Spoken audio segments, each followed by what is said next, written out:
To my movie review catch up. And so this one, like I said, is going to be all movies that weren't part of the MCU that I missed. And this time, a couple of movies are in the DCEU, starting with Wonder Woman. I saw this movie a couple weeks after I saw Spider Man Homecoming, and I enjoyed Wonder Woman. I thought it was cool.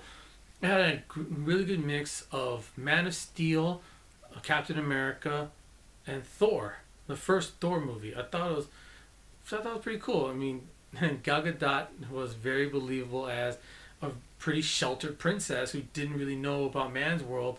And one of my favorite scenes in this movie is actually when she's getting ice cream. It's really like the Justice League War, the animated movie. It was cool. Those little things make me chuckle, and it's like, wow, that's really nice. Action sequences are well done. One thing that DCU does pretty damn well is the action sequences because they lock it down. It's not cut, jumps, jump, jump, jump, cut, cut, cut, or until the point where it's like shaky camera. I don't like shaky camera. And this was very steady. You really got to see the action done well. People don't really like the ending. My only concern was like what she said when it's like what she fights in, what she believes in. Now I was like, eh. But the romance element of it is not bad. I mean, I've seen a lot worse, as you well know, but it's it's definitely something that if it's a different kind of romance, I guess, because it's more of a I don't know if I'm going to live till tomorrow, so I want to feel alive right now. So in that sense, it kind of works. And so this movie had a controversy, and I put that in quotes because people were mad, or some men were mad that their theaters are having women's only showings of Wonder Woman. In my opinion, they kind of missed an opportunity to make it themed. Have the women dressed up as Themyscirians. I'm sure some of the women who were watching the movie were fans of the Justice League cartoon that came out over a decade ago, and so now they could have actually dressed up as the Themyscirians from that cartoon, or dress up as a Themyscirians from the movie. Have a steal or something from when she's in Themyscira. Have them dress up. I think that would have been a lot cooler because you could have had it be women's only, but have a little fun with it. And so you say, hey, it's Themyscirians. So and no men are Themyscirians. So that's just how it rolls. But I think the whole controversy was dumb. It's just come on. There are many theaters that were showing that movie that weren't having a women's only showings. So it didn't really bother me one way or the other. And then I saw Justice League a few months later, and I saw this movie like 3 weeks after Thor Ragnarok, and this one cleansed my palate because I didn't, like I said in the last video, I did not like Thor Ragnarok, and so finally getting a something that's more serious instead of the jokes of Thor Ragnarok was a breath of fresh air, and I thought the movie was good. It didn't overstay its welcome. I kind of wanted it to be like 15 minutes longer. 2 hours was all it gave us. Maybe there's an ultimate edition on DVD or Blu-ray or 4K, whatever.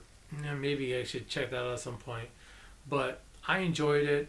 And people didn't like it because it's studio interference, which just for some people it makes it automatically bad, and also the controversy of the CGI removal of Henry Cavill's mustache. I mean, really, you're really just reaching for anything to complain about with this movie or any of the DC movies. If that's the controversy you're going to be talking about, it's really dumb. From as far as I'm concerned, I'm more I was so concerned. I was so enthralled with the scene. I didn't care about looking to see if there's a CGI. How bad does it look? And not to mention, this movie has a scene that is very similar to something that happens in Age of Ultron, but it's done so much better in this movie. I was like, thank you. This is how you do that scene. You're taking notes, Age of Ultron, because that's how you do it. Not that crap you try to pull on us. I don't want to talk about it, but still a good movie. Both Wonder Woman and Justice League. I think if you're a fan of the other DC movies like Suicide Squad and Man of Steel, I think you'll probably want to buy the Blu-ray for this movie. But if you're kind of iffy on it, or you're like kind of like, I like Man of Steel, but at the same time it's not one I would want to buy on Blu-ray, I think this movie would be one that you would rent or through Redbox or Netflix every once in a while, just to, hey, I didn't know that movie. It's pretty cool. Let's check it out. So I think both movies are fine, but people just really need to get off their case about the controversies. Thankfully, I didn't see any of the movies this year that had controversies for it. What was that? Oh, hi there, Star Wars: The Last Jedi. Ah, crap. Yeah, the next movie was Last Jedi. Boy, did this movie split Star Wars fans. People hated it, or people really liked it. And look, me personally, I enjoy Star Wars, but I'm not a fanatic.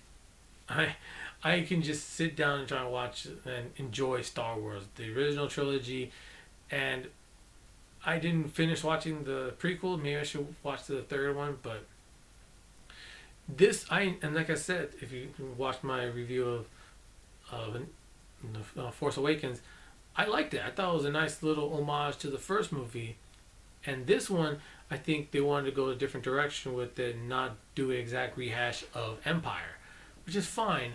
But the biggest problem I have with this movie, and I can really see it, is this movie doesn't have one person guiding the entire trilogy. Look back at even the prequel trilogy. Had one person, George Lucas, guiding the movies where you wanted to go, where you wanted to start. Put these characters here. This is the questions I want to ask and answer, and this is where I want them to end up. This trilogy doesn't seem to have that, because you had J.J. Abrams and had do the first one, and then Rian Johnson do the second one, and probably have a different director do the third one. And so Rian Johnson could just ignore what happened in Force Awakens and just make it his own thing. Unfortunately, that's what happened. I enjoyed the movie, but I will admit there are some flaws.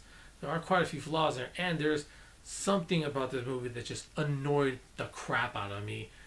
I'm not going to talk about it here. I do have a top 10 I hope I can do towards the end of this month, that I can talk about this particular part of The Last Jedi at that time. But would I recommend this movie? I don't know. It's so split between the Star Wars fandom. It's all up to you. If just your opinion on whether or not you liked Rogue One or not, I think, because it's, I guess, similar in style to Rogue One than to Force Awakens. So, yeah, that was not a good way to end the year. But this movie was. The next movie I watched, Coco. Oh, I like this movie so much. This is a great movie. And just like Black Panther, this movie has respect for the culture that it's representing. It's about Dia de los Muertos, and there's so much of a cultural aspect from Mexican culture in this movie that you really appreciate. And the animation, the way the buildings look when they're crossover, all this stuff is just so amazing. And there's little touches. And my brother and I, when we watched it afterwards, like, hey, did you notice that? He's like, no, I didn't. He's like, yeah, they did that? Yeah, they did. Or he'll tell me, did you see this? Like, no, what was that?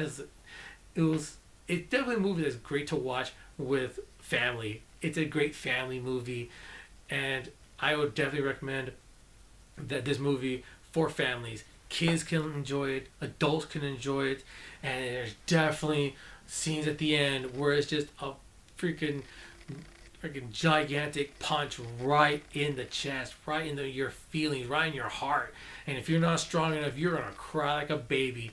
When I watched the movie, actually, there was a couple sitting next to me, and the woman said to her boyfriend, "Oh, I hope I don't cry. I heard this movie is really emotional." And then when those emotional scenes happened toward the end, I heard a